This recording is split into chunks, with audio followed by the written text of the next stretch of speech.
तो जैसा कि स्टूडेंट आप लोग देख पा रहे कि सारे प्रश्न आप सभी के लिए काफी इंपॉर्टेंट एंड मोस्ट इंपॉर्टेंट लिया गया है। तो चलिए पहले प्रश्न की ओर बात करते। पहला प्रश्न आप सभी से पूछा जा रहा है कि रंगोली भारत के किस क्षेत्र की प्रमुख कला शैली है। रंगोली भारत के किस क्षेत्र की प्रमुख कला शैली है। ऑप्शन नंबर ए में है गुजरात, बी में है महाराष्ट्र, सी में राजस्थान और डी में छत्तीसगढ़। तो इस क्वेश्चन का राइट आंसर हो जाएगा आप सभी का ऑप्शन नंबर बी यानी कि महाराष्ट्र आप सभी का राइट आंसर हो जाएगा। चलिए अगले प्रश्न की ओर बात करते हैं आप सभी का। अगला प्रश्न आप सभी का सेकेंड नंबर करें कि कौन सी विश्व की सर्वाधिक गहरी झील है। यानी कि यहां पर आप सभी से पूछा जा रहा है कि विश्व की सबसे गहरी झील कौन सी है। ऑप्शन नंबर ए में है टीटीकाका झील, बी में विक्टोरिया झील, सी में वैकाल झील और डी में है आप सभी का अमृत सागर। तो इस क्वेश्चन का राइट आंसर हो जाएगा आप सभी का ऑप्शन नंबर सी यानी कि वैकाल झील आप सभी का राइट आंसर हो जाएगा। चलिए अगले प्रश्न की ओर बात करते हैं आप सभी का। अगला प्रश्न है निम्नलिखित में किस महाद्वीप को मानव घर कहा जाता है। निम्नलिखित में किस द्वीप को किस महाद्वीप को मानव को घर कहा जाता है। ऑप्शन नंबर ए में है एशिया, बी में यूरोप, सी में अफ्रीका और डी में है ऑस्ट्रेलिया। तो इस क्वेश्चन का राइट आंसर हो जाएगा आप सभी का ऑप्शन नंबर ए यानी कि एशिया आप सभी का राइट आंसर हो जाएगा। चलिए अगले प्रश्न की ओर बात करते हैं आप सभी का। 4 नंबर प्रश्न है कि गढ़करी विद्रोह का केंद्र था। गढ़करी विद्रोह का केंद्र था। तो इस क्वेश्चन का राइट आंसर हो जाएगा आप सभी का ऑप्शन नंबर हो जाएगा ए यानी कि कोल्हापुर हो जाएगा। ऑप्शन नंबर ए आप सभी का राइट आंसर हो जाएगा। चलिए अगले प्रश्न की ओर बात करते हैं आप सभी का। 5 नंबर प्रश्न है। 5 नंबर प्रश्न पूछा जा रहा है कि 1857 की बरेली विद्रोह का नेता कौन था। 1857 की बरेली विद्रोह का नेता कौन था। ऑप्शन नंबर ए में कुंवर सिंह, बी में मौलवी अहमदुल्ला शाह, सी में बीरसीस कादिर और डी में खान बहादुर खान। तो इस क्वेश्चन का राइट आंसर हो जाएगा आप सभी का ऑप्शन नंबर डी यानी कि खान बहादुर खान। ऑप्शन नंबर डी आप सभी का राइट आंसर हो जाएगा। चलिए अगले प्रश्न की ओर बात करते हैं आप सभी का। 6 नंबर प्रश्न है कि आजादी की पहली लड़ाई 1857 में किसने भाग नहीं लिया था। आजादी की पहली लड़ाई में 1857 में कौन भाग नहीं लिया था। ऑप्शन नंबर ए में लक्ष्मीबाई, बी में बहादुर शाह जफर द्वितीय, सी में भगत सिंह और डी में तात्या टोपे। तो क्वेश्चन नंबर 6 का जो राइट आंसर हो जाएगा आप सभी का ऑप्शन नंबर सी यानी कि Bhagat Singh is right answer हो जाएगा क्वेश्चन नंबर 6 का। चलिए अगले प्रश्न की ओर बात करते हैं आप सभी का। 7 नंबर प्रश्न है कि भारत में प्रथम स्वतंत्रता संग्राम का मुख्य तत्कालीन कारण थे। भारत में प्रथम स्वतंत्रता संग्राम का मुख्य तत्कालीन कारण क्या थे। तो राइट आंसर हो जाएगा आप सभी का ऑप्शन नंबर ए यानी कि अंग्रेजों का धर्म में हस्तक्षेप का संदेह हो जाएगा। तो ऑप्शन नंबर ए आप सभी का राइट आंसर हो जाएगा। चलिए अगले प्रश्न की ओर बात करते हैं आप सभी का। 8 नंबर प्रश्न है कि मेरठ में विद्रोह आरंभ हुआ था। मेरठ में विद्रोह आरंभ कब हुआ था। ऑप्शन नंबर ए में है 4 जून 1857, बी में 11 मई 1857, सी में है 3 जुलाई 1857 और डी में है 10 मई 1857। तो 8 का जो राइट आंसर हो जाएगा आप सभी का ऑप्शन नंबर डी यानी कि 10 मई 1857 आप सभी का राइट आंसर हो जाएगा।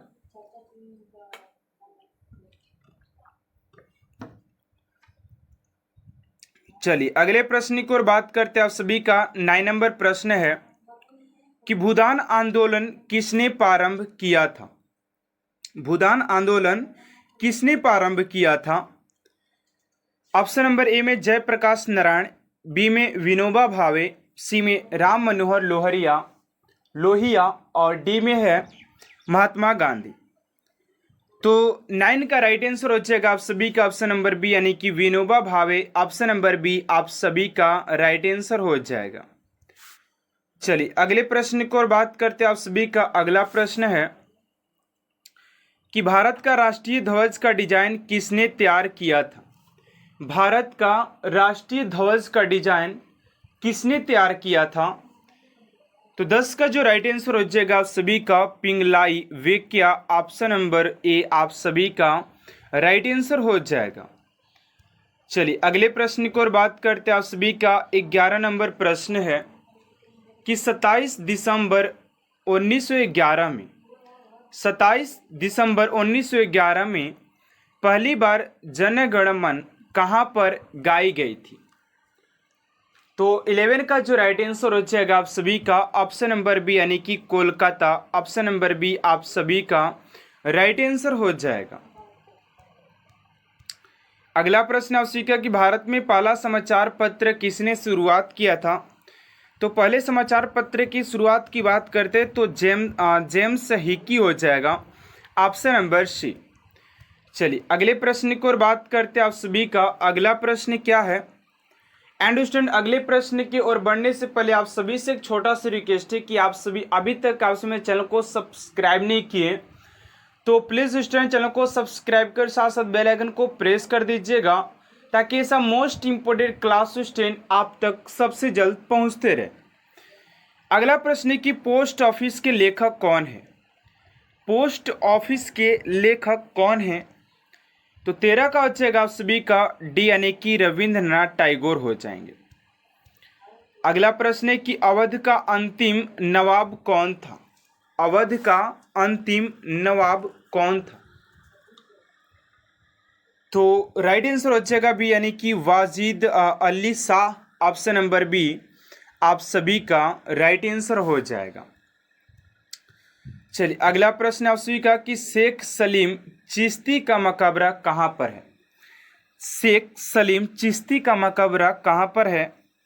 तो 15 का हो जाएगा बी यानी कि Fatehpur Sikri. Option number B आप सभी का राइट आंसर हो जाएगा। चलिए अगला प्रश्न है आप सभी का कि निजामुद्दीन औलिया का जन्म कहाँ हुआ था? निजामुद्दीन औलिया का जन्म कहाँ पर हुआ था? 16 का हो जाएगा आप सभी का सी यानी कि बदायूं हो जाएगा। ऑप्शन नंबर सी आप सभी का राइट आंसर हो जाएगा। चलिए नेक्स्ट प्रश्न की ओर बात करते हैं। आप सभी का अगला प्रश्न क्या दिया गया है? कह रहा कि 1857 के विद्रोह में कानपुर में सैनिकों का नेतृत्व किसने किया था? 1857 के विद्रोह में कानपुर में सैनिकों का नेतृत्व किसने किया था? तो 17 का जो राइट आंसर हो जाएगा Tatya Tope. Option number D हो जाएगा तात्या टोपे आप सभी का राइट आंसर हो जाएगा। चलिए अगला प्रश्न आप सभी का कि यह पहला भारतीय सिपाही कौन था जिसने चर्बी वाले कारतूस का प्रयोग करने से इनकार कर दिया था? वो पहला भारतीय सिपाही कौन था जो कि चर्बी वाले कारतूस को प्रयोग करने से इनकार कर दिया था? तो राइट आंसर हो जाएगा आप सभी का ऑप्शन नंबर डी यानी कि Mangal Pandey. Option number D आप सभी का राइट आंसर हो जाएगा। चलिए अगले प्रश्न की ओर बात करते हैं। आप सभी का अगला प्रश्न क्या पूछा जा रहा है? अगला प्रश्न कह रहा है कि दिल्ली के अंतिम मुगल बादशाह थे। दिल्ली के अंतिम मुगल बादशाह कौन थे? तो इस क्वेश्चन का जो राइट आंसर हो जाएगा आप सभी का ऑप्शन नंबर सी यानी कि Bahadur Shah Zafar. Option number C आप सभी का राइट आंसर हो जाएगा। चलिए अगला प्रश्न आपसे 20 नंबर की चोल राजाओं ने किस धर्म को संरक्षण प्रदान किया था? चोल राजाओं ने किस धर्म को संरक्षण प्रदान किया था? तो 20 का राइट आंसर हो जाएगा ए यानी कि शैव धर्म। चलिए अगला प्रश्न है कि यादव सम्राटों की राजधानी कहाँ थी। यादव सम्राटों की राजधानी कहाँ थी। तो 21 का जगह सी यानी कि देवगिरी, ऑप्शन नंबर सी। चलिए अगले प्रश्न की ओर बात करते 22 नंबर प्रश्न है कि सिंध का बाग या मृतकों का टीला हड़प्पा सभ्यता के किस पुरा स्थल को कहा गया है। तो 22 का हो जाएगा आप सभी का ऑप्शन नंबर डी यानी कि मोहनजोदड़ो, ऑप्शन नंबर डी आप सभी का राइट आंसर हो जाएगा। चलिए अगला प्रश्न आप सभी का कि मुगल बादशाह अकबर ने वैवाहिक संबंध स्थापित करने वाला राजपूत राजवंश था। 23 का हो जाएगा आप सभी का यानी कि कछवाहा हो जाएगा, ऑप्शन नंबर ए आप सभी का राइट आंसर हो जाएगा। चलिए अगले प्रश्न की ओर बात करते 24 नंबर प्रश्न है कि पानीपत की तीसरी लड़ाई इनमें से कौन से वर्ष हुई थी। तो पानीपत की तीसरी लड़ाई की बात करते स्टूडेंट की कब हुआ था।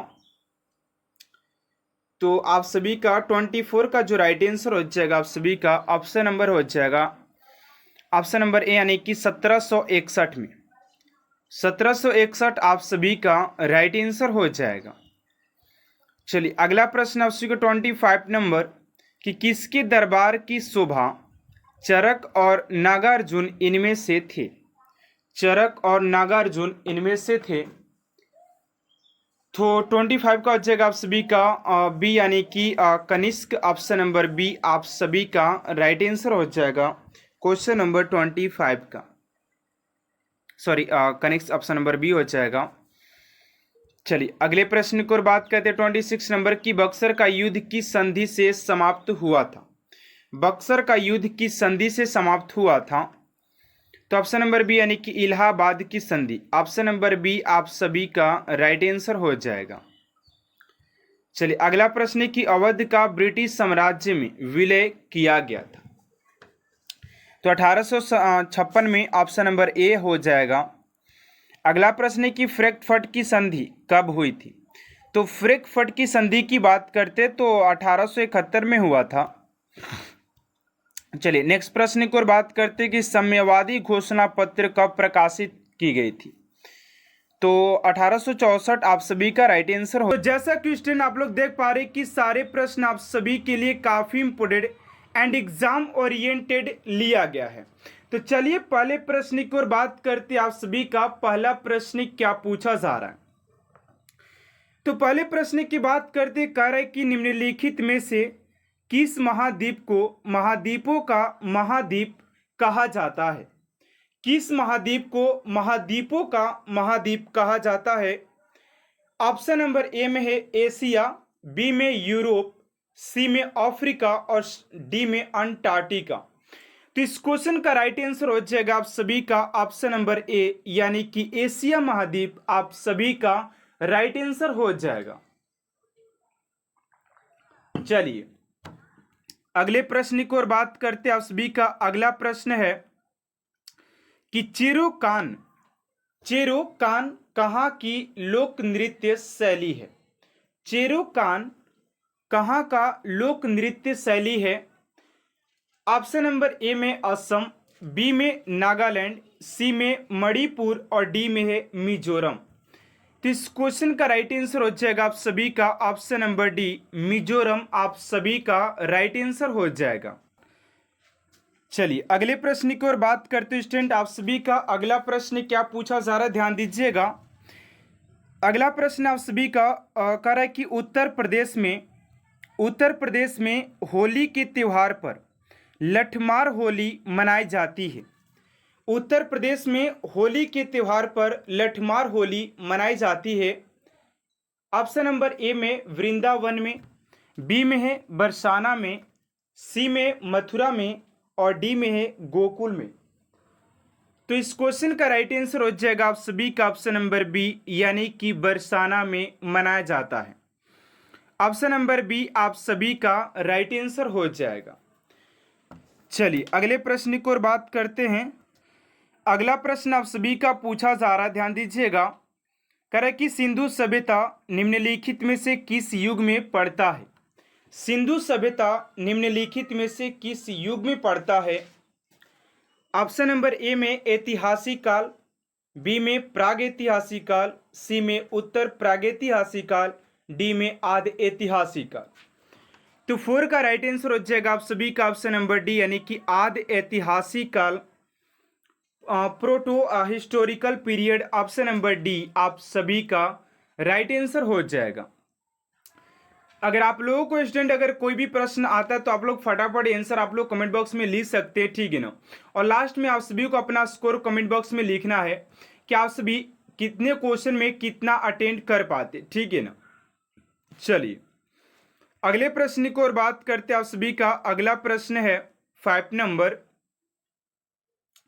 कि नंद वंश के पश्चात मगध पर किस राजवंश ने शासन किया?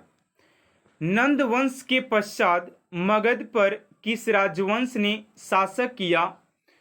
तो राइट आंसर हो जाएगा आप सभी का मौर्य। ऑप्शन नंबर ए आप सभी का राइट आंसर हो जाएगा, मौर्य ने शासन किया था। चलिए अगले प्रश्न की ओर बात करते हैं 6 नंबर कि संविधान के किस अनुच्छेद के अंतर्गत, संविधान के किस अनुच्छेद के अंतर्गत केंद्र सरकार राज्य सरकारों को निर्देश दे सकती है? कितने अनुच्छेद के अनुसार ये दे सकती है? तो 6 का हो जाएगा आप सभी का ऑप्शन नंबर ए, यानी कि अनुच्छेद 256 हो जाएगा।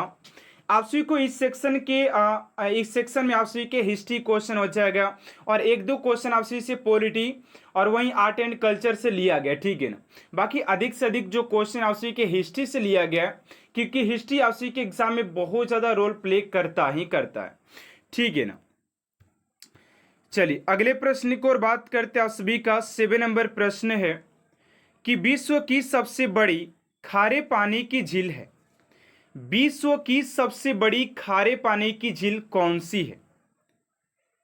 तो 7 का राइट आंसर हो जाएगा बी, यानी कि कैस्पियन सागर। ऑप्शन नंबर बी आप सभी का राइट आंसर हो जाएगा, कैस्पियन सागर।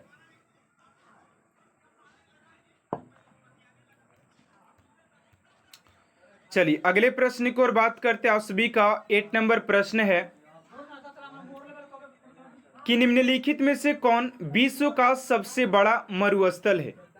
निम्नलिखित में से कौन विश्व का सबसे बड़ा मरुस्थल है? ऑप्शन नंबर ए में अरेबियन, बी में कालाहारी, सी में सहारा और डी में थार। तो 8 का जो राइट आंसर हो जाएगा आप सभी का ऑप्शन नंबर सी, यानी कि सहारा मरुस्थल विश्व का सबसे बड़ा मरुस्थल में से एक हो जाएगा, ठीक है ना।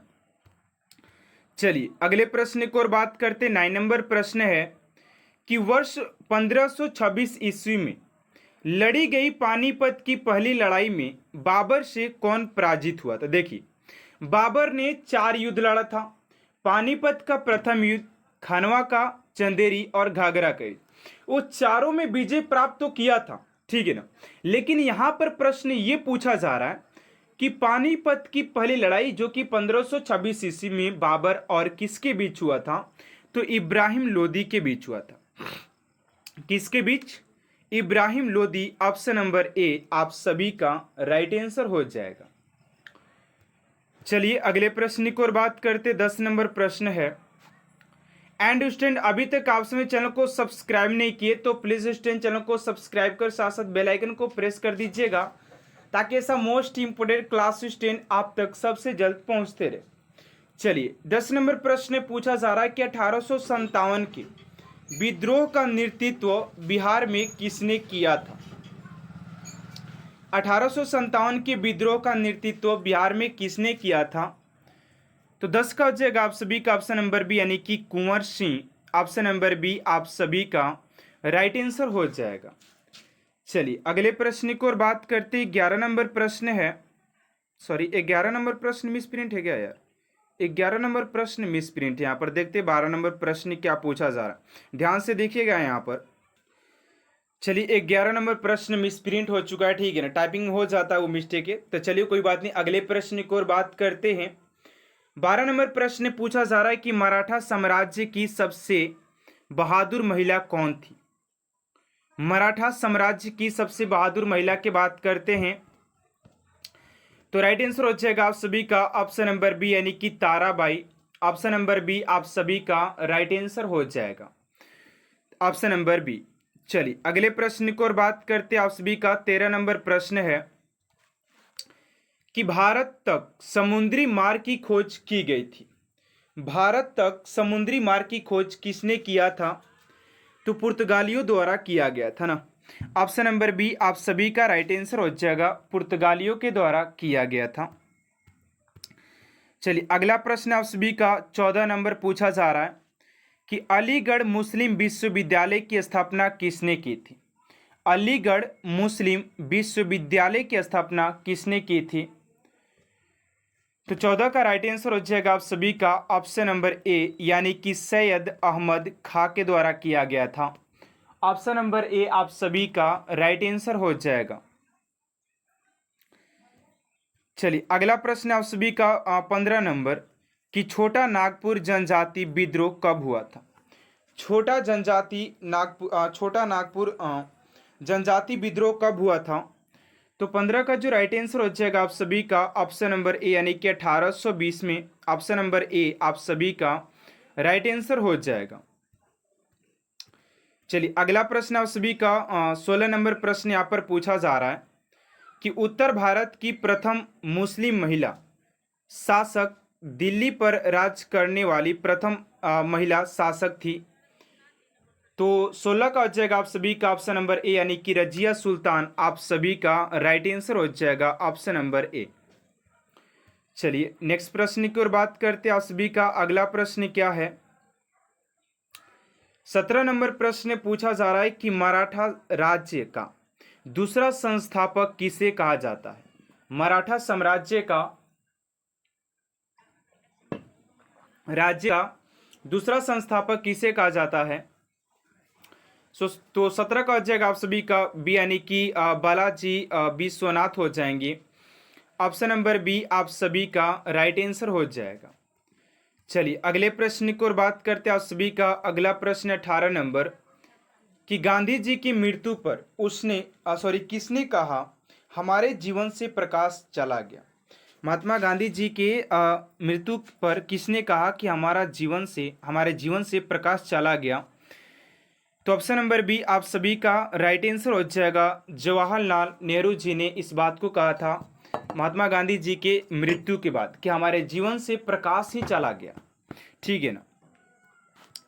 चलिए अगले प्रश्न की ओर बात करते हैं।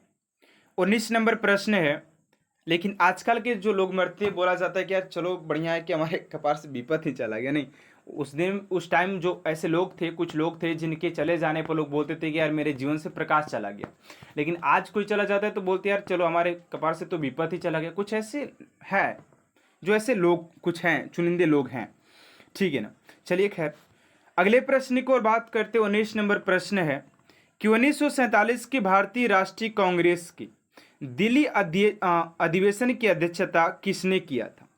1947 के भारतीय राष्ट्रीय कांग्रेस के दिल्ली अधिवेशन की अध्यक्षता किसने किया था?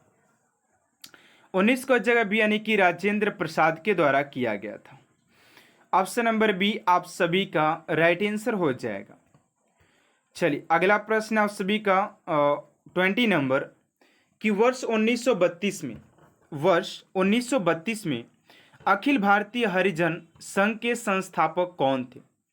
वर्ष 1932 में अखिल भारतीय हरिजन संघ के संस्थापक कौन थे? तो 20 का राइट आंसर हो जाएगा आप सभी का ऑप्शन नंबर हो जाएगा। तो ऑप्शन नंबर डी आप सभी का राइट आंसर हो जाएगा, महात्मा गांधी जी के द्वारा किया गया था। चलिए अगला प्रश्न है कि भारत छोड़ो आंदोलन कब प्रारंभ हुआ था? भारत छोड़ो आंदोलन कब प्रारंभ हुआ था? तो 21 का हो जाएगा आप सभी का ऑप्शन नंबर ए यानी कि 9 अगस्त 1942 को हुआ था। ऑप्शन नंबर ए आप सभी का राइट आंसर हो जाएगा।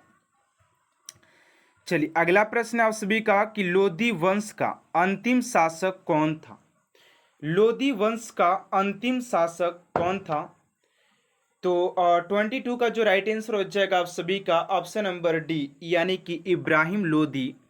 आप सभी का राइट आंसर हो जाएगा। चलिए अगला प्रश्न आप सभी का 23 नंबर कि निम्नलिखित में से कौन सी कृति रविंद्रनाथ टैगोर की नहीं है। निम्नलिखित में से कौन सी कृति रविंद्रनाथ टैगोर की नहीं है। तो ऑप्शन नंबर सी आप सभी का राइट आंसर हो जाएगा क्वेश्चन नंबर 23 का।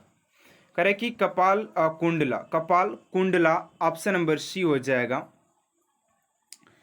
चलिए अगला प्रश्न है 24 नंबर कि भारत में जब क्रिप्स मिशन आया उस समय भारत का वायसराय कौन था। तो 24 का हो जाएगा आप सभी का ऑप्शन नंबर बी यानी कि लॉर्ड लिनथिंगो हो जाएगा ऑप्शन नंबर बी। चलिए अगला प्रश्न है कि इंकलाब जिंदाबाद का नारा किसने दिया था। इंकलाब जिंदाबाद का नारा किसने दिया था। 25 का हो जाएगा बी यानी कि भगत सिंह के द्वारा ये नारा दिया गया था। चलिए अगला प्रश्न है कि भारत छोड़ो आंदोलन के समय इंग्लैंड का प्रधानमंत्री कौन था। भारत छोड़ो आंदोलन के समय इंग्लैंड का प्रधानमंत्री कौन था। तो 26 का हो जाएगा ऑप्शन का सी यानी कि चर्चिल था ऑप्शन नंबर सी। अगला प्रश्न है कि महात्मा गांधी दक्षिण अफ्रीका से भारत किस वर्ष लौटे। महात्मा गांधी दक्षिण भारत से अफ्रीका कब किस वर्ष लौटे। 27 का हो जाएगा ए यानी कि 1915 में। चलिए अगले प्रश्न की ओर बात करते हैं कि जलियांवाला बाग में गोली चलाने का आदेश दिया था। जलियांवाला बाग हत्याकांड में गोली चलाने का आदेश किसने दिया था। तो ओ डायर यानी कि डायर हो जाएगा ऑप्शन नंबर बी। अगला प्रश्न है कि स्वतंत्र भारत के प्रथम महाराज्यपाल कौन थे। तो 29 का हो जाएगा आप सभी का सी यानी कि लॉर्ड माउंटबेटन हो जाएगा ऑप्शन नंबर सी। चलिए अगले प्रश्न की ओर बात करते हैं कि नमक सत्याग्रह किस ईस्वी में प्रारंभ हुआ था। तो इस क्वेश्चन का राइट आंसर क्या होगा स्टूडेंट आप सभी को कमेंट बॉक्स में देना है एंड देखते हैं कितने स्टूडेंट इस क्वेश्चन का राइट आंसर कमेंट बॉक्स में दे पाते हैं। तो आज की इस क्लास को स्टूडेंट यहीं तक एंड करते हैं। आप सभी को क्लास कैसा लगा और आप लोग 30 क्वेश्चन में कितने स्कोर कर पाए आप लोग कमेंट बॉक्स में जरूर लिखिएगा कि आप ने 30 क्वेश्चन में कितने क्वेश्चन को अटेंड कर पाए हैं। तो आज की इस क्लास को यहीं तक एड करते हैं। आप सभी क्लास कैसा लगा कमेंट बॉक्स में जरूर बताइएगा। अगर आज की क्लास अच्छा लगे तो प्लीज चैनल को सब्सक्राइब कर साथ साथ बेल आइकन को प्रेस कर दीजिएगा ताकि ऐसा मोस्ट इंपोर्टेंट क्लास स्टूडेंट आप तक सबसे जल्द पहुंचते रहे। तो मिलते हैं नेक्स्ट क्लास में student. Thanks for watching my class.